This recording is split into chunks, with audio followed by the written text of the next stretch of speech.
Ya, kembali lagi bersama kami dalam program Toko Kita, masih bersama Ibu Dwi Korita Karnawati, selaku Kepala Badan Meteorologi, Klimatologi, dan Geofisika. Banyak masyarakat yang belum mengetahui secara spesifik sebenarnya fungsi ataupun peran dari BMKG ini apa saja sih, Bu? Karena banyak masyarakat yang hanya mengetahui BMKG ini hanya menginformasikan dari sisi potensi cuaca, sama gempa bencana, bumi, tsunami, itu sebenarnya ya. apa sih, Bu? Karena ada 3 nih, Bu, ya. Nah, ini apa saja sih, Bu, sebenarnya? Menurut Undang-Undang Nomor 31 tahun 2009 itu BMKG merupakan lembaga pemerintah non kementerian yang mendapatkan amanah untuk melakukan operasional layanan informasi. Nah, informasi apa saja? Memang informasinya terkait dengan meteorologi, klimatologi, dan geofisika.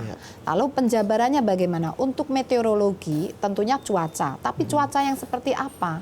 Pertama adalah cuaca penerbangan. Jadi itu di pojok sebelah kiri itu sepertinya. Di situ mengolah data. Jadi kami ada sekitar 40 radar yang tersebar di seluruh Indonesia. Ini secara real time, digital dan menerus itu memantau kondisi cuaca dan perubahannya. Selain itu juga ada peralatan yang dipasang di sepanjang runway.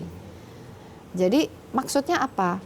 Sebelum pesawat itu take off dan landing, mutlak harus menggunakan informasi BMKG, yaitu informasi cuaca tadi, misalnya terkait dengan kecepatan angin, arah angin, lalu juga tekanan udara, ya, tinggi awan gitu ya. Kemudian jarak pandang seperti itu. Itu tugasnya adalah BMKG yang melakukan melalui sensor-sensor peralatan yang dipasang di sepanjang runway, dan informasi yang kami berikan ke pilot melalui tower itu akurasinya harus 100%. Tidak boleh kurang dari itu, harus 100%. Agar pilot itu bisa melakukan landing dan take off secara aman, tidak terjadi kecepatan angin yang tiba-tiba membalik gitu ya, lalu pesawatnya mengalami pemutaran dan celaka begitu. Jadi nomor 1 adalah cuaca penerbangan, kemudian juga cuaca maritim. Jadi kami ini menggunakan data satelit, kemudian radar yang 40-an tadi, kemudian data yang dipasang di ground, itu jumlahnya ratusan, bahkan ada yang ribuan juga, yang otomatis ratusan ya datanya. Kemudian juga data manual juga ada. Itu semua kita blended, mereka ini yang bekerja adalah yang duduk di sebelah sana. Kemudian mereka proses blended, ini jadi dapur sebetulnya. Jadi kayak bumbu-bumbunya itu diolah menghasilkan informasi untuk maritim, untuk penerbangan, dan juga cuaca yang disampaikan melalui televisi, radio, melalui sosial media, itu cuaca untuk publik. Itu tentang cuaca. Kemudian tentang iklim juga. Jadi kami rutin melakukan perakiraan musim. Sebelum musim hujan udah kami perakirakan berapa lamanya, intensitasnya bagaimana. Kemudian musim kering juga kami lakukan. Dan penggunanya adalah antara lain para petani. Kami melakukan sekolah lapang iklim juga untuk para petani, agar mereka bisa memutuskan kalau kondisi iklim diprediksi seperti itu, lalu apakah harus menanam sekarang atau harus menanam mundur, atau menundanya ya, Bu, menunda, atau malah menanamnya harus lebih cepat gitu. Atau nanam sekarang tapi benihnya disesuaikan. Itu juga dilakukan oleh BMKG. Demikian juga untuk nelayan. Kalau iklimnya akan seperti itu, lalu bibit udang atau bandeng atau tambaknya itu harus seperti apa? Harus ditebar sekarang atau ditunda? Berapa jumlahnya itu bisa diatur. Nah, juga untuk selain gempa dan tsunami, itu semua udah banyak yang tahu kalau gempa tsunami. Tapi yang masih belum tahu bahwa informasi BMKG itu selain untuk nelayan, untuk petani, juga untuk pembangunan infrastruktur.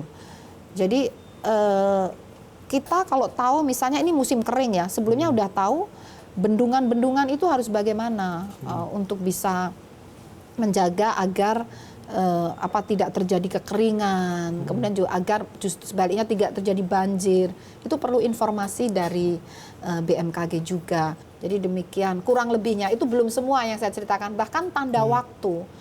Kalau kita di RRI itu ya, setelah pembacaan berita RRI lalu ada tepat pukul 7 waktu Indonesia bagian barat, lalu ada tit gitu.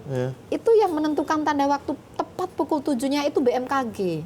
BMKG menentukan itu? Iya, jadi tanda waktu itu yang menetapkan BMKG. Dan termasuk juga hilal, meskipun bekerja sama dengan Kementerian Agama, tapi sebetulnya BMKG yang menentukan hilal itu. Berarti yang memutuskan Kementerian Agama, tapi yang melihat dan mengamati BMKG? Bersama-sama juga dengan Kementerian Agama. Juga artinya bersama masyarakat juga. Tetapi secara undang-undang, itu BMKG. Oke, dan tadi Bu Rita bercerita sedikit tentang fungsi BMKG dalam hal kesejahteraan masyarakat. Tadi dari sisi petani dan juga nelayan. Kemudian lingkungan. Jadi kualitas udara. Kualitas udara itu kami juga mempunyai instrumen untuk memantau dan menyampaikan peringatan dini. Kalau sudah sampai ambang harus segera misalnya dievakuasi masyarakat lembagaan itu kami juga lakukan itu. Contohnya saat tahun 2015 terjadi kebakaran lahan hutan waktu itu sampai ambang tertentu itu instrumen BMKG menunjukkan ini sudah ambang batas lalu harus evakuasi. Lalu pihak-pihak mana saja lagi Bu yang terus bersinergi memaksimalkan peran BMKG dalam kepentingan mereka dalam mungkin bisnis, usaha, kesejahteraan dan juga banyak hal? Untuk kesejahteraan terutama untuk pertanian, perkebunan, kehutanan itu mereka membutuhkan informasi itu dan juga untuk logistik itu mereka memerlukan kan itu pelayaran ya. Itu mereka membutuhkan informasi BMKG juga. Untuk pariwisata juga membutuhkan informasi BMKG. Kemudian untuk pembangunan infrastruktur bagaimana kalau terjadi gempa apakah bendungan ini cukup kuat gitu. Itu membutuhkan alat instrumen yang dipasang oleh BMKG sehingga kita bisa tahu intensitas gempa sekian, lalu di situ ada bendungan apa gitu tuh kami bisa memberikan info itu. Meskipun itu baru dimulai karena kami baru saja melakukan kerjasama dengan PUPR untuk pemantauan itu. Baru saja dimulai.